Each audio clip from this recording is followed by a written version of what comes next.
Bismillahirrahmanirrahim. Assalamualaikum warahmatullahi wabarakatuh.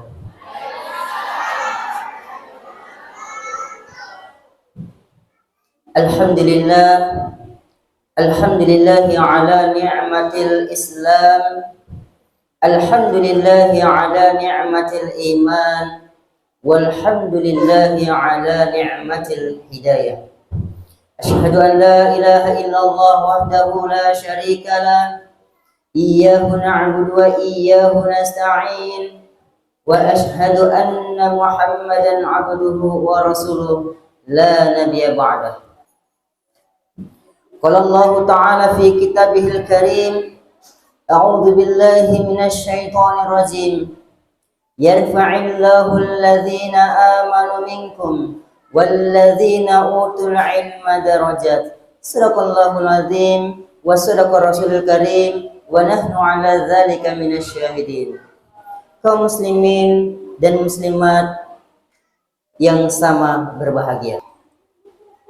Tak henti-hentinya marilah kita senantiasa memanjatkan puji syukur kehadirat Allah atas segala limpahan rahmat, karunia serta hidayahnya, sehingga kita masih bisa berkumpul bersama di Masjid Anugerah Hidayah ini guna mendengarkan beberapa nasihat agama. Salawat serta salam senantiasa pula kita haturkan kepada Rasulullah Muhammad sallallahu alaihi wasallam. Jamaah sekalian yang dirahmati oleh Allah Subhanahu wa taala. Adapun judul ceramah pada kesempatan kali ini yaitu ada dua golongan yang harus kita miliki jika kita ingin diangkat derajatnya oleh Allah Subhanahu wa taala. Golongan pertama yaitu golongan orang yang beriman. Kemudian golongan yang kedua yaitu golongan orang yang berilmu. Jadi jika kita ingin diangkat derajatnya oleh Allah, maka kita harus menjadi orang yang beriman dan juga menjadi orang yang berilmu. Contohnya siapa? Contohnya para ulama. Para ulama adalah orang yang beriman, yang tidak diragukan lagi keimanannya. Para ulama adalah orang yang berilmu, yang tidak lagi diragukan keilmuannya. Makanya Allah meninggikan derajat para ulama. Bagaimana jika misalkan satu golongan yang kita miliki itu akan berdampak negatif. Contoh, jika kita hanya menjadi orang yang beriman, tidak menjadi orang yang berilmu, maka boleh jadi kita akan menjadi orang yang melakukan amal ibadah yang tidak ada pahalanya. Rasulullah Shallallahu Alaihi Wasallam bersabda, "Man amila amalan laisa alaihi amruna fahuwa raddu." Barang siapa yang mengamalkan sebuah amalan yang tidak ada perintah dari kami, kata Rasulullah, fahuwa raddu, maka itu tertolak.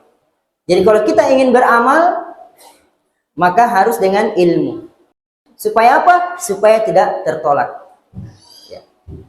Contoh lagi, teroris. Nah, mungkin pernah kita dengar kata teroris. Teroris itu, kalau keimanannya tidak diragukan, tapi masalahnya tidak berilmu. Kenapa? Pergi palapok di tempat yang tidak ada perang. Itu tidak boleh. Tidak boleh kita bunuh diri, bom bunuh diri itu di tempat yang tidak terjadi perang. Apalagi di Indonesia. Di Indonesia tidak ada perang, tapi ada orang bom bunuh diri. Itu tidak boleh. Karena tidak nak ilmui. Siapa yang ragukan keimanannya orang yang bom bunuh diri? Tidak ada. Kalau saya mau disuruh bom bunuh diri, tidak mau, iya. Deh, naik mati. Kalau dia bilang, kalau tidak beriman, biar tom nih. Daripada mati ya. Bukan kita takut mati. Tapi matinya ya, jangan kita mati konyol. Kalau yang begitu mati konyol jikorong. Bukan di daerah perang, Bukan berada di Palestina, mau pergi bom bunuh diri, jangan. Itu saja di video-video kadang pasukan mujahid bawa bom, itu letakkan di mana? Di tank. Bukan apa lampu dirinya, taruh ke tank, baru lari. Nggak pergi kita bom bunuh diri. Nah, taruh itu bom di tank, baru lampu itu tank. Dia selamat tongi. Bukan bilang, ke sana tank, lampu dirinya juga sama tank. Oh tidak. Ada beberapa video yang saya nonton seperti itu. Dan itu benar.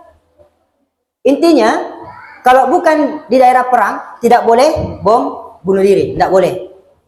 Nah, ini gambaran orang yang beriman tanpa berilmu. Kemudian yang kedua, bagaimana jika kita hanya menjadi orang yang berilmu tanpa menjadi golongan orang yang beriman? Nah, itu ini koruptor kah? Pernah kita dengar di koruptor? Sampai sekarang alhamdulillah tidak pernah Pak nonton di televisi ada kasus tukang becak koruptor 20 triliun. Kayaknya tidak pernah ada di. Iya.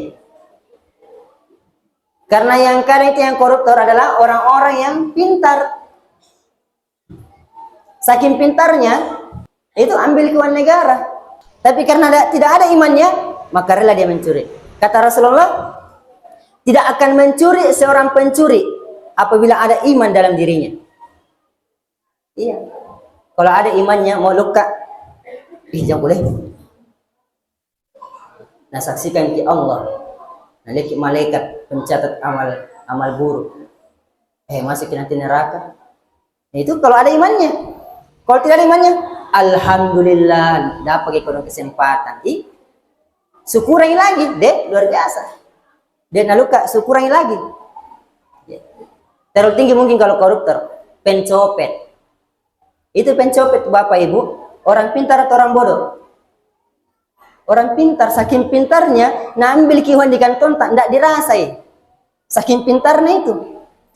Iya. Nah, tapi dia adalah orang yang berilmu, tapi tidak beriman. Jadi, orang yang seperti ini tidak akan diangkat derajatnya oleh Allah, justru dia akan dihinakan oleh Allah. Karena kalau dia dapat lagi, nih pacope. Kalau dia dapat lagi, koruptor. Kalau dia dapat lagi, teroris. Tuh, dihinakan jaki. Makanya kita harus berusaha menjadi orang yang beriman dan juga menjadi orang yang berilmu supaya Allah mengangkat derajat kita. Itu nih contoh saya kurang. Saya ini kurang begini-begini ya, begini tonji ya. Ndak bagaimana Ji. Tapi saya berusaha beriman dengan baik dengan melaksanakan sholat. Saya juga belajar terus. Ya. Jemaah sekalian dirahmati oleh Allah Subhanahu wa taala. Bagaimana kalau misalkan jamaah saya deh beriman mas saya jamaah berilmu. Hati-hati juga. Jangan sampai ada setan datang. Weh deh, bilang bagus ke imanmu. Salatmu ku itu. Salat kita mana? Salat Isya. Allahu Akbar. Pasnya rakaat keempat nih. Mau tahiyat nih, mau salam, datang setan. Bagus beda imannya, tambahi. Masa 4 Ji? Deh bagus beda imannya, tambahi. Nah, tambah lagi 5. Allahu Akbar. Ganjil ki. Kesuh ke 6. Nah, tambah lagi. Allahu Akbar. Pas namangam nih. 20 nih kapang, 20 rakaat. Nah, karena setan. Tambahi. Nah, karena itu orang. Pore untuk kau. Nah, kene menteng, mempo. Pore untuk kana setan. Pertanyaannya adalah, diterima sembahyangnya, Bu? Tidak. Itu gambarannya. Kalau dia cuma beriman, tidak berilmu. Jamaah sekalian yang dirahmati oleh Allah Subhanahu wa taala. Jadi, itulah tadi ceramah singkat tentang 2 golongan yang harus ada dalam diri kita, yaitu golongan orang yang beriman dan juga 2 golongan orang yang berilmu. Dan insya Allah kita akan diangkat derajat oleh Allah jika kita memiliki 2 golongan ini dalam diri kita. Kalau misalkan orang tua sudah tidak bisa lagi seperti itu, usahakan anak-anak tak seperti itu. Anak-anak tak masih usia sekolah, usahakan kasih sekolah anak-anak tak. Kasih sekolah di tempat-tempat yang mengajarkan kebaikan. Jangan kasih sekolah di tempat yang cuek di masalah keimanan. Jangan enak gitu anak-anak kah? Sekolah tidak sekolah. Akhir kalam, subhanakallahumma bihamdik asyhadu an la ilaha illa anta astaghfiruka wa atubu ilaik. Assalamualaikum warahmatullahi wabarakatuh.